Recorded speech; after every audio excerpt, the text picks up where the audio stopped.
लोगों को हम पढ़ा चुके हैं डिस्टेंस के बारे में, टाइम के बारे में, स्पीड के बारे में, डायरेक्शन के बारे में।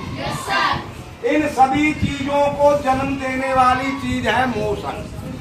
यानी इनका फादर है, इनके पापा है मोशन, यानी गति।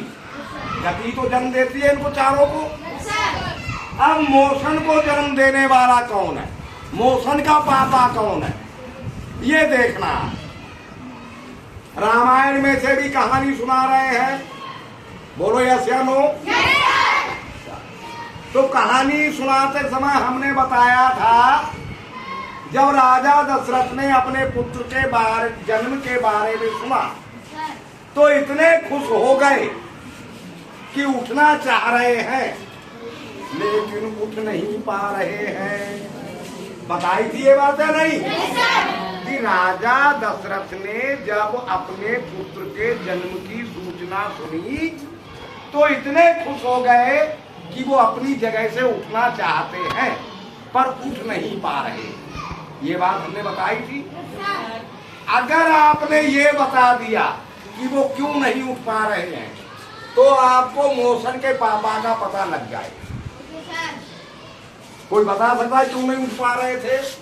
नहीं बता पाओगे, हमें पता है नहीं बता पाओगे, अभी उतना नहीं सोच पाते। सोचने का ढंग भी हम आपको बताएंगे, कैसे सोचा जाता, उधर कैसे थोड़ा हाथ की आवाज देता, कैसे सोचा जाता है ये भी समझाएंगे, तभी पहुंचोगे ठीक ठिकाने पे। सूचना मिली, किसने सुनी? राजा दशरथ ने तो सुनी। राजा दशरथ की कौन सी सेंस ऑर्गन ने सुनी? कान ने।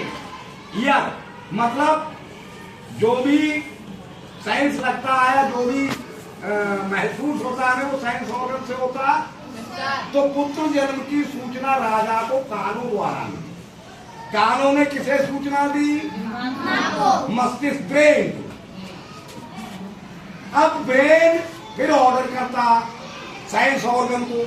जैसे हम कोई सूचना हमें मिलती है किसी साइंस ऑर्गन से तो वो ब्रेन को पहुंचा देती है, और फिर ब्रेन को जब सूचना मिलती है तो वो उसका गुणा भाग मैथमेटिक्स निकाल के फिर एक्शन ऑर्गन को देता है। एक्शन माने करने लिए 5 साइंस ऑर्गन होती है, 5 एक्शन ऑर्गन भी होती है। कर्म करने वाले हाथ है, पैर है, दांत है, ये सब कर्म वाली है, यानी एक्शन ऑर्गन। वो ऑर्डर करता है कि ये काम करो, ये सूचना मिली, इसका ये मतलब है ये काम करो। ठीक। अब जब पुत्र जन्म की सूचना राजा दशरथ को मिली, मन ने वो सूचना हृदय को दी, एकदम खुश हो जाओ पुत्र का जन्म हुआ। अब वो वही सूचना दिए जा रहा है बार बार। आनंदवादी को बहुत खुश है। किसी साइंस ऑर्गन को सूचना देखो, किसी एक्शन ऑर्गन को सूचना दे ही नहीं पा रहा है जो वो एक्शन में आए। नहीं समझे भाई? एक्शन ऑर्गन को सूचना देगा ब्रेन, तभी तो वो एक्शन लेगी। वो सूचना दे नहीं पा रहा।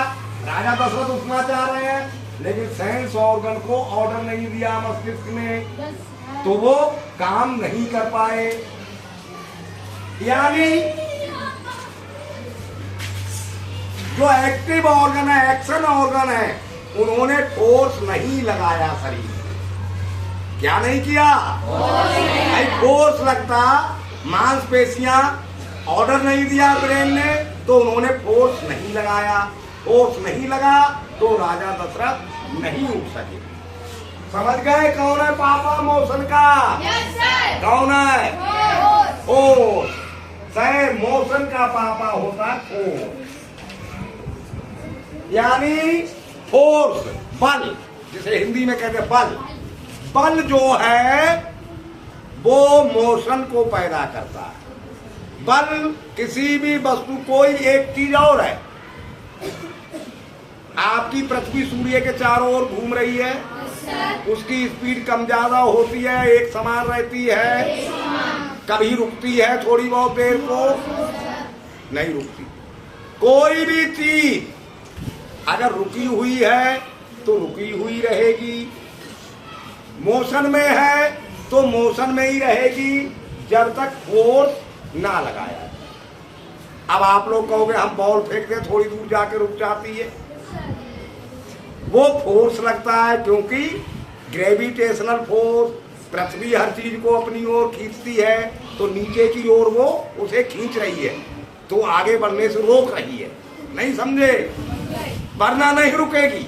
अगर अब वहां ग्रेविटेशनल फोर्स नहीं है, जो पृथ्वी घूम रही है, तो किसी तरह से एक बार घूम गई, उसी स्पीड से घूमे पड़ी है, रुक नहीं गई। फोर्स के बारे में समझ गए अच्छी तरह से? फोर्स मोशन को जन्म देता है। अगर नहीं दे पा रहा है तो प्रयास करता है, ट्राई तब भी करता है। जैसे अब हम दीवार में धक्का मारें तो दीवार मोशन में नहीं आएगी या आ जाएगी, पर प्रयास करता है। किसी की आकार आकृति को बदल सकता है। जैसे किसी नरम चीज को हम हथेलियों में लेकर दबाएं और गोल हो तो वो हो जाएगी सर्कुलर, या नहीं? यानी किसी चीज की आकृति आकार को बदल सकता है। फोर्स ऐसी चीज है, किसी चीज को गति में मोशन में ला सकता है, किसी की डिस्टेंस बदल सकता है, टाइम बदल सकता है। जब मोशन से संबंधित सारी चीजों को फोर्स बदल सकता है। आप फोर्स से संबंधित बातें ही आपको पढ़ाई जाएंगी। समझ गए फोर्स के बारे में खूब अच्छे से? या नहीं समझे हो? ठीक, सही।